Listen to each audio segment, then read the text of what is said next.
All right, yesterday in the book, we read chapter 4, and Hobie got a letter from his dad that had a joke in it.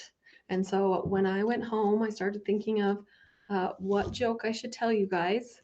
And I found this joke, and I think it's funny. So, if the doctor was to prescribe you some kind of joke for this school dismissal, what kind of joke would it be? An inside joke. Okay, we're going to read chapter 5. Here we go. It's called Ghost Dog, January 12th, 1944. Hobie rolled over, hung his arm off his bed, and reached for Duke. It took him a moment to remember Duke was gone. He got dressed, then reached under the bed for his sneakers. Duke's ball was in one of his shoes. Hobie picked it up and bounced it in his hand a few times before putting it in the dresser drawer. He finished tying his shoes. As he walked down the hall to the kitchen, he heard the echoes of Duke's nails clicking against the linoleum. Eat up, Mom set a bowl of cream of wheat in front of him. You need your strength for that math test. She buttered a piece of toast for June. The hot cereal had lumps that had not even, sorry, the hot cereal had lumps that not even the raisins and brown sugar could disguise. Hobie swung his leg under the table and bumped only against air, not against Duke. And even though he knew there would be nothing to see in the front room window, he still turned to look over his shoulder as he and June headed to school. Hobie's brain was nowhere near his classroom. It was on a train headed east to a certain German shepherd. He wasn't even aware Mrs. Thornton was speaking until he heard Mitch's voice. He's probably up in the air with that Hop Harrigan. Mitch managed to make his laugh sound like a little sneer. As I was saying, Hobie, you'd be the best. You'd best get started on your math test. Mrs. Thornton leaned closer to him and lowered her voice. Unless you're not feeling well. Need a pencil? Max whispered, holding one out to him. Sure, thanks.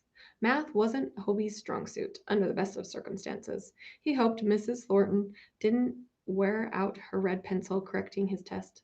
When the recess bell rang, Hobie shuffled to the cloakroom, feeling a little bit like one of Dr. Frankenstein's mistakes, like he'd been sewn up with something missing inside of him.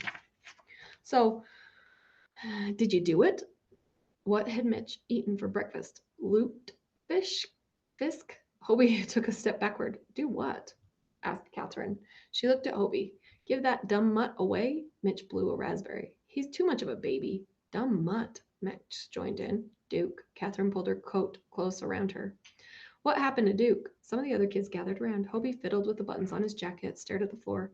He joined the army, he said. You did do it? Mitch exclaimed. Never thought you would have had it in you. You gave Duke away? Catherine scrunched up her face as if Hobie had said a curse word at school. I didn't give him away, Hobie said. I loaned him to the army. Oh, Dogs for Defense, Preston Crane said. I've heard of that. Yeah, the Canine Corps, added Marty Reed. I would have done that too if I had a dog. Mitch was clearly not happy with the turn in the conversation. I wouldn't, Catherine said. Give up my Molly? Not even for Uncle Sam. Hobie couldn't read the look that she gave him. He'd probably earned one more black mark in her book. That must have been hard, Max said. Your dog? Hobie glanced over at him. Yeah, but it's for a good cause. That's right. Max lifted his jacket off the hook. A good cause. Most of the dogs stayed stateside, Hobie said, repeating what Mr. Rasmussen had told him. My brother's unit is in Italy, and it has messenger dogs, Mitch reminded Hobie. And there are other kinds of dogs, mine sniffers, scout dogs, but Hobie's dog will probably stay here, Max interrupted. If most of the dogs stay here, he shoved his hands in his pockets, right? Said Hobie. At least someone was listening to him, taking his side, and when the war's over, I'll get him back. Mitch cut a look at him. You wish. Those words fluttered in the air like a moth with an injured wing. Kids stopped fastening coats, grabbing balls, and scuffling the feet. The cloakroom was absolutely quiet. It bumped up against Hobie, making him feel even worse than he already did. After a moment, someone dropped a ball, then shuffled his feet to grab it. Kids unfroze and ran outdoors. Catherine tucked a big rubber ball under her arm. Sure you will, Catherine said with a confident bop of her head. Now come on, Max. Max and I need you on our wall ball team.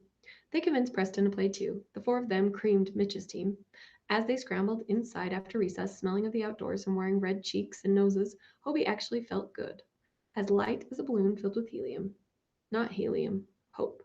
The kind of hope that lets you believe that the war like the one the world was fighting would actually end and that both your dad and your dog would come home and soon.